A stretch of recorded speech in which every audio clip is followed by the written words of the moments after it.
Love in the Fast Lane, Chapter 9. The race unfolded not as a spectacle, but as a violent mathematical progression. From her perch on the pit box, Sam watched the narrative of the event written in tire wear patterns and fuel mileage calculations. Lap 150. The Texas heat had slicked the track with grease and oil. Trey's voice cut through the radio frequency, tight with frustration. Front's Watch Mountain 1. Can't hold the bottom. Jack, the crew chief, tapped a stylus against his screen, barking orders to the tire carriers. We're going up 2 pounds on the right rear. Packer adjustment on the right front. Get ready. Sam leaned over the shoulder of the telemetry engineer.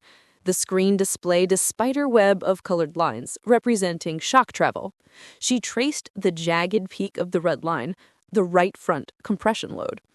He's bottoming out on entry, Sam murmured, more to herself than anyone else. The splitter is hitting the asphalt before the suspension takes a set. The engineer, a burly guy named Mike, who hadn't looked at her once since she arrived, glanced up. He looked at the screen, then at Sam, then back at the screen. He keyed his mic to the crew chief. Jack, look at the load trace on entry. We might be hitting the splitter stops. That Packer adjustment is the right call. Jack glanced back at Sam, his eyebrows rising a fraction of an inch. He gave a curt nod. When the yellow flags flew for debris on the backstretch, the number 41 car dove onto pit road. Sam watched the choreography that followed. It was industrial ballet. 6 men over the wall, the whine of air guns screaming like banshees. Tires off, tires on. Jack dropped, fuel can disengaged. 12.4 seconds. As Trey peeled out, tire spinning, the engine note sounded cleaner, hungrier. Better, Trey said 5 laps later. Much better. I can hunt now. The sun began to dip, casting long shadows across the tri-oval. The track temperature dropped, and the grip levels shifted. This was where the race was won or lost, the transition. Trey drove possessed. He wasn't the smooth corporate spokesperson Sam had seen on the Jumbotron. He was a brawler. She watched him stalk the third-place car, a metallic blue Ford. He didn't just drive faster, he manipulated the air. He tucked the nose of his Chevy under the Ford's rear bumper, taking the air off its spoiler. The Ford wiggled, lost rear downforce, and drifted up the track. Trey shot the gap underneath with surgical precision. Textbook, Sam whispered, gripping the cold steel railing of the pit box until her knuckles turned white. She wasn't cheering. She was studying. She felt every correction he made in her own wrists. He's driving angry, Chelsea said, leaning close to Sam's ear to be heard over the scream of 40 engines passing by. He usually drives calculated. Today, he's driving like he has something to prove. He doesn't have to prove anything, Sam shot back, eyes never leaving the number 41 car as it dove into turn 3 wide. He just has to trust the physics. The laps ticked down, 10 to go. Trey sat in second place, a car length behind the leader, a veteran named Johnson. The tension on the pit box solidified into a heavy, suffocating weight. The crew stopped talking. Even the spotter's voice on the radio grew terse. 10 to go. Inside is open. Leader is protecting the high line. Sam watched the interval numbers on the monitor. 0.14 seconds back. 0.12 seconds back. Trey was faster in the corners, but Johnson had the horsepower on the straights. To pass, Trey would have to do something illogical. He would have to throw the car into the corner faster than the tires should allow, hoping the chassis flex and the banking would catch him.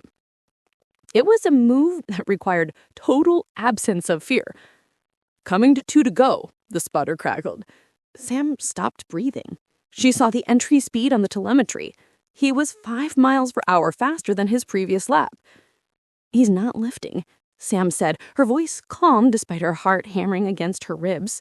He's going to rotate the center. On the monitor, the throttle trace stayed flat, 100%.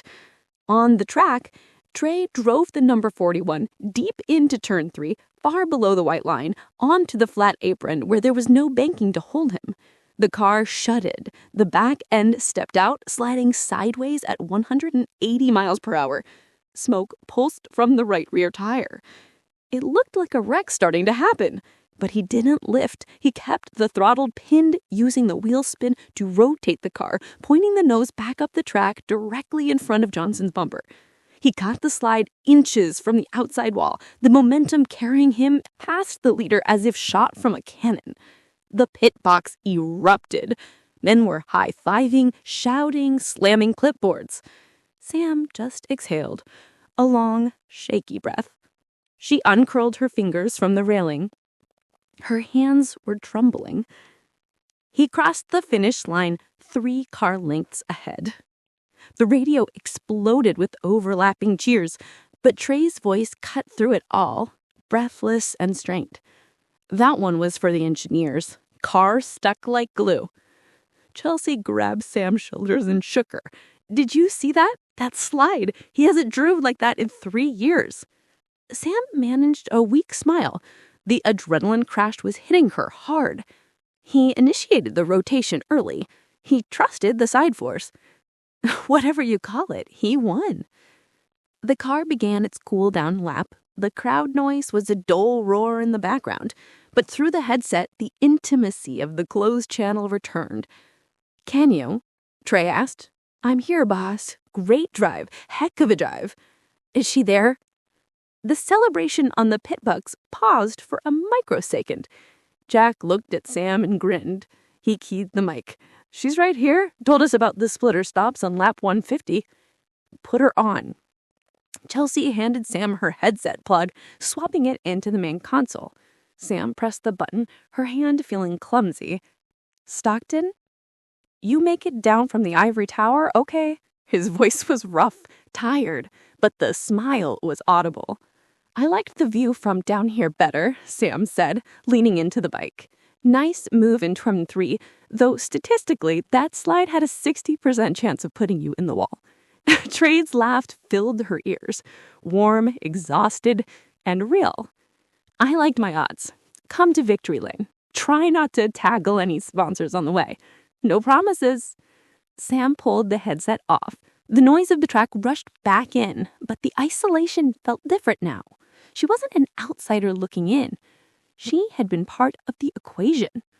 She followed Chelsea toward the gap in the pit wall, stepping over air hoses and discarded tires. Her feet throbbed in the wedges. She had never felt more comfortable in her life. Victory Lane was chaos, distilled into a 100-foot stretch of asphalt. Sam followed Chelsea through the gap in the catch fence, her feet slipping on oil-slicked concrete. The noise hit like a physical wall. 40,000 fans screaming, air horns blaring, the PA system cranking out rock music at ear-splitting volume. Crew members sprinted past them, some carrying cameras, others hauling cases of champagne. "Stay close," Chelsea shouted, over the din, grabbing Sam's wrist. They pushed through crowds of officials in red shirts, past photographers jockeying for position. The number 41 car sat in the center of it all, steam still rising from its hood, the right side scraped and dented from that impossible slide. Trey hadn't climbed out of his car yet. Sam's chest tightened. Something was wrong. Drivers usually vaulted from their cars after wins, fist pumping, ready for cameras, but the window net was still up. Chelsea must have noticed too. She keyed her radio. "Medical. He's fine, just taking a minute." The window net dropped. Trey's helmet emerged first, then his shoulders as he pulled himself through the window. He sat on the door for a moment, helmet still on, chest heaving. When he finally removed it, his hair was plastered to his skull with sweat, his face flushed deep red from heat and exertion. His eyes found Sam immediately. The crowd, the cameras, the chaos, it all seemed to fade into background static. He slid off the car and started walking toward her with the same single-minded intensity he'd shown diving into turn 3. His crew tried to intercept him with high fives and backslaps. He walked through them like they were ghosts. "Trey, the media," someone started. He never broke stride. Sam's heart hammered against her ribs. She could see it in his eyes, that same raw honesty from their late-night calls, but amplified by adrenaline and victory. This wasn't the corporate spokesman. This was the man who'd called her at midnight to discuss spring rates, the one who'd admitted he was tired of being a product. He stopped inches from her, close enough that she could smell ethanol fuel and burnt rubber on his fire suit. His chest was still heaving, sweat tracking rivulets down his temples. "You were right," he said, his voice rough from 3 hours of shouting over engine noise. "About the rotation point. I was hoping you'd hit it earlier, actually." He kissed her. Not a polite, camera-friendly peck. He cupped her face with both hands, gloves still on, fingers trembling slightly from the adrenaline dump, and kissed her like they were alone in his kitchen again, like the 1,000 cameras around them didn't exist. Sam's hands found his fire suit, gripping the fabric as her knees went liquid. She tasted salt and victory and something desperate, like he'd been holding this back for the entire race. The crowd noise became a distant roar, white noise beneath the pounding of her pulse. Someone wolf whistled, then another. Then the crowd erupted in cheers that shook the ground beneath their feet. Trey pulled back just enough to rest his forehead against hers, both of them breathing hard. "That's going to be on every sports network," Sam whispered, her voice shaky. "Good." He grinned, that crooked smile that had undone her from day one. "Come on." He grabbed her hand, her grease-stained, rubber-dusted hand, and raised it high above their heads like she was his co-champion. The crowd went absolutely feral. Camera flashes exploded like strubs, turning the world into a stuttering film strip of light and shadow. "Trey, what are you doing?" Sam tried to pull her hand down, hyper-aware of her destroyed outfit, her complete lack of preparation for this moment. "Changing the narrative." He pulled her toward the victory lane stage where sponsors' banners created a wall of logos. "Jack, get up here!" The crew chief climbed onto the platform, grinning like Christmas had come early. Other crew members followed, creating a human barrier between them and the most aggressive photographers. "Ladies and gentlemen, your Texas winner, Trey Stockton." Chelsea appeared at Sam's elbow with a Stockton racing baseball cap. "For your hair," and shoved them both toward the champagne presentation. The track president handed Trey an enormous bottle of champagne and a trophy that looked like it weighed 40 pounds. Trey set the trophy down immediately and turned to Sam. "Oh no," Sam started backing away. No. He popped the cork. The champagne erupted in a fountain of foam, drenching them both instantly. Sam shrieked. She actually shrieked as the cold liquid soaked through her silk blouse. Trey laughed, a sound of pure, unfiltered joy that she'd never heard from him before. He tilted the bottle up and drank deeply, then offered it to her. She shouldn't. She was already going to be gossiped about. She was already way outside her comfort zone. But he was looking at her with those hazel eyes, champagne dripping from his too long hair, that crooked smile daring her to let go just once. Sam grabbed the bottle and took a long pull. The champagne was warm and sharp and perfect. The crowd roared approval. More bottles appeared. Gary had one, spraying the crew. Chelsea had another, deliberately targeting a sponsor representative who'd been particularly difficult that week. The Victory Lane platform became a war zone of champagne spray and laughter. Through it all, Trey kept Sam close, his arm around her waist like an anchor. Every time a microphone appeared, he'd pull her into frame. "Trey, that move in third turn, walk us through it." "Ask her." He nodded at Sam. "She called it from the pit box, said I needed to rotate the center early." The reporter's eyes widened, taking in Sam's destroyed outfit and the way Trey's hand rested possessively on her hip. "And you are?" Trey started. "Sam, I'm just Sam." "Just Sam," the reporter repeated, clearly smelling blood in the water. "And how long have you and Trey been—" "Next question." Chelsea materialized between them and the camera, her expression pleasant but firm. "Trey, they need you for the hat dance." The victory lane tradition, photos with every sponsor's hat, holding the trophy in slightly different poses, Trey groaned, but allowed himself to be pulled away. Before he left, he leaned close to Sam's ear. "Don't disappear." Sam watched him work through the obligations, smile, hold a trophy, switch hats, repeat. But his eyes kept finding her, checking that she was still there. Gary peered at her side with a towel. "Hell of a call on that splitter adjustment," he said, offering her the towel. "Mike said you spotted it on the telemetry." The compression loads were obvious once you looked at the trace data. Gary studied her for a long moment, then smiled. "He's different with you. Better." "He's the same person." "No." Gary's expression grew serious. "I've known that boy since he was 18. This is the first time in 5 years I've seen him drive with actual joy instead of obligation. That slide in 3, that was pure happiness." I didn't know what to say to that. She wrung champagne from her hair, watching Trey juggle another sponsor hat. "You know this is going to be everywhere by tonight," Gary said gently. "Social media is probably already exploding." "I know." I did know. I could feel phones pointed at me even now. I'm not built for this. The cameras and the attention. Neither is he, to be truthful. He just learned to fake it. Gary patted her shoulder with surprising gentleness. But Sam, that kiss, that wasn't fake. The hat dance finally ended. Trey immediately broke away from the handlers and made his way back to Sam, ignoring 3 different TV crews trying to flag him down. "We need to get you dry clothes," he said, taking in her soaped state. "Chelsea." Already on it. His sister held up a Stockton Racing jar bag. "Emergency supplies, though I doubt anything's going to fit properly." "It's fine," Sam said, though she was starting to shiver despite the Texas heaps. The champagne was evaporating, leaving her feeling sticky and cold. "Media center in 20. Someone shouted, "Post-rights conference." Trey's jaw clenched. "After I change." "You can't skip post-rights after I change." His tone broke no argument. He took Sam's hand. "Come on. Motorhome is quieter."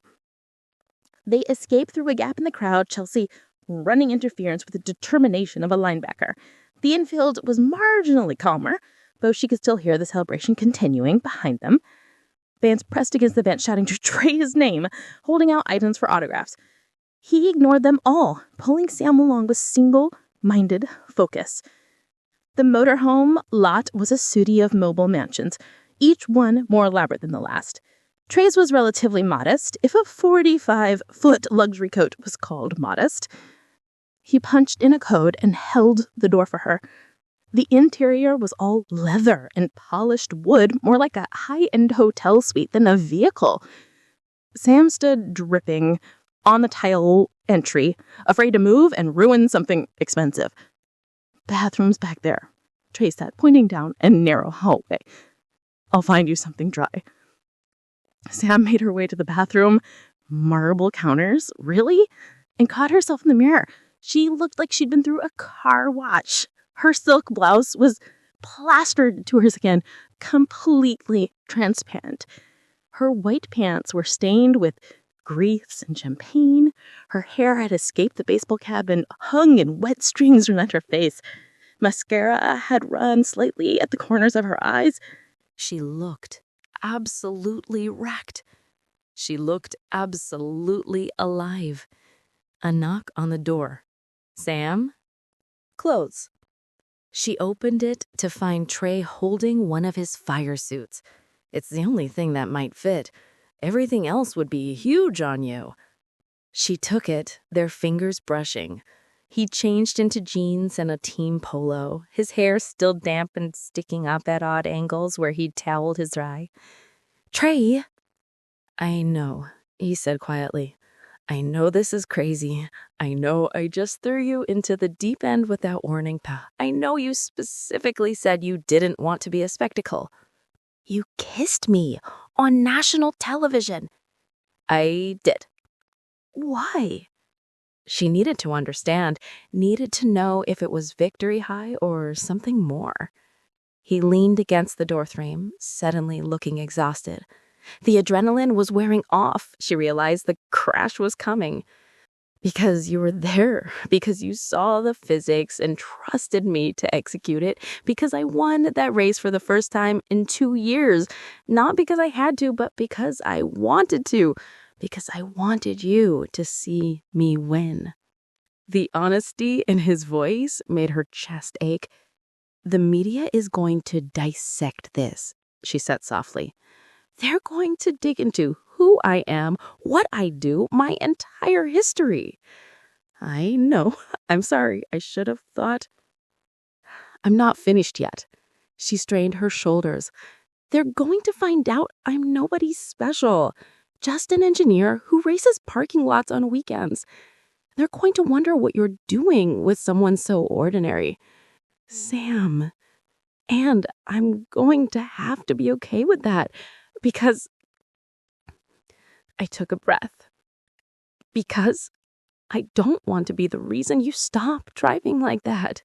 That slide was beautiful, completely insane, but beautiful.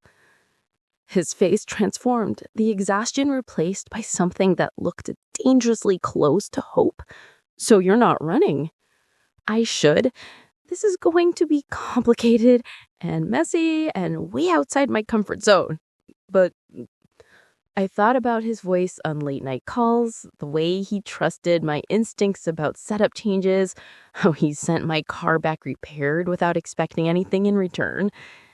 But apparently I make bad decisions around you. He laughed, pushing off the doorframe to cup her face gently, his thumb brushing her brown cheek.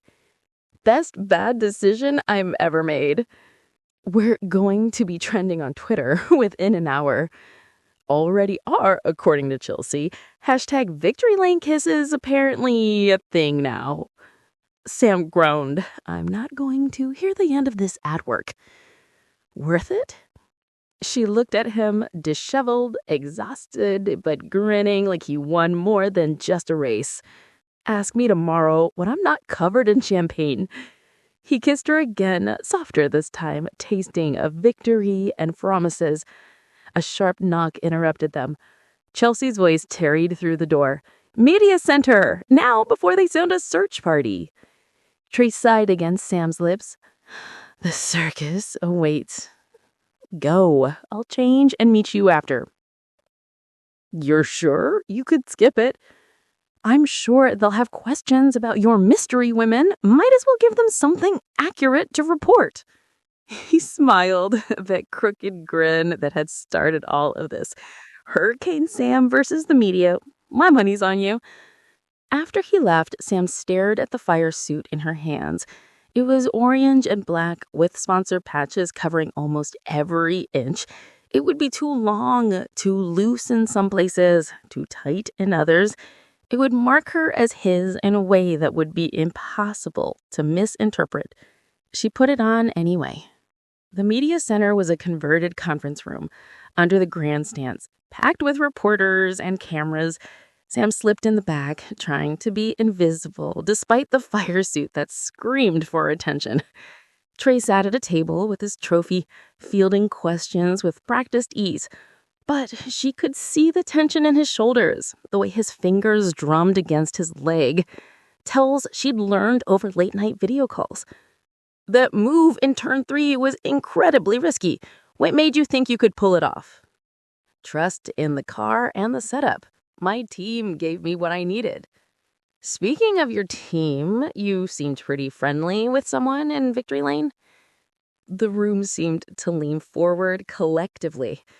Tree's drumming stopped. I was excited. It's been a while since I've won. Our photographers got some pretty clear shots. Care to introduce us to your girlfriend? Sam saw Chelsea tend near the door, ready to intervene. But Trey just smiled. Not his media smile, but the real one. Her name is Sam. She's an engineer. She understands racing in ways most people don't. That's all you need to know right now. How long have you been together? Next question. Is she the reason for your improved performance lately? Trey's jaw clenched. My performance improved because my team and I found something in the setup. That's what wins races: teamwork and chemistry. Chemistry certainly seemed evident in Victory Lane. A few reporters chuckled. Sam wanted to sink through the floor. Look, Trey leaned forward, his voice dropping into something more serious. I won a race today. First time in 2 years. I made a move that should have put me in the wall, but didn't because I trusted my instincts and my team. That's the story, not who I may or may not be dating. With respect, Trey, you made it the story when you kissed her on national television. Silence stretched through the room. Sam held her breath. Then Trey laughed. Not his media laugh, but genuine amusement. Fair point. You got me there. But that's all you're getting today. I've got celebrating to do. He walked out, leaving a room full of stunned reporters. Sam met him in the hallway, Chelsea already there with an exit strategy. Transport is waiting, Chelsea said, typing furiously on her phone. I've declined all interview requests for the next 48 hours. We'll reassess Monday. Sam needs to get home. I've got her flight changed to tomorrow afternoon. Tonight, you both disappear. No social media, no phones, nothing. Let the news cycle burn itself out. They emerged into the late afternoon sun. The parking lot was beginning to empty, fans heading home with their souvenirs and sunburns. A few recognized Trey despite his attempt to look casual. Sunglasses and a baseball cap, but Chelsea's glare kept them at bay. Their SUV was waiting, engine running.